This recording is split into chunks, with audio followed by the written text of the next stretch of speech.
വീട്ടിലെങ്ങനെ എളുപ്പത്തിൽ തൊട്ടിൽ കെട്ടാൻ നോക്കാം. നമ്മുടെയൊക്കെ വീട്ടിൽ ഒരു ഹൂക്ക് കാണും ഫാനിൻ്റെ സൈഡിലോട്ട്.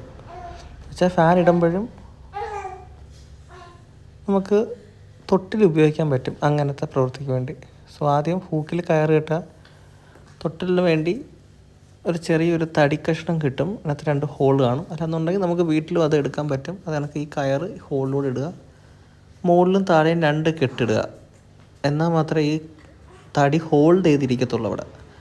അതിനുശേഷം ബാക്കി വരുന്ന കയറെടുത്തിട്ട് നിങ്ങൾക്കുള്ള തുണി, അതിപ്പം എന്ത് തന്നെ മെറ്റീരിയലായാലും യൂസ് ചെയ്തിട്ട് കെട്ടുക, വൃത്തിക്ക് കെട്ടുക. വളരെ ചെയ്ത ശേഷം കുറച്ച് വെയിറ്റ് എടുത്തിട്ട് നോക്കിക്കഴിഞ്ഞാൽ നിങ്ങൾക്ക് മനസ്സിലാവും അത് ഹോൾഡ് ചെയ്യുമോ ഇല്ലയോ എന്നുള്ള കാര്യം. സോ മാക്സിമം താത്തി വേണം വയ്ക്കാൻ, കാരണം ഇൻ കേസ് കൊച്ച് ചാടുകയോ എന്തെങ്കിലും ചെയ്ത് കഴിഞ്ഞാൽ പ്രശ്നമാവും. സോ മാക്സിമം താത്ത് വയ്ക്കുക, മാക്സിമം സ്ട്രെങ്തിൽ കെട്ടിയിടുക. That's it. അപ്പോൾ നിങ്ങൾക്ക് വീട്ടിൽ തന്നെ ഇത് കണക്ക് നല്ല തൊട്ടിലുകൾ ഉണ്ടാക്കിയെടുക്കാം. കുട്ടികൾ നല്ല സുഖമായിട്ട് കിടന്നുറങ്ങും അതിനകത്ത്.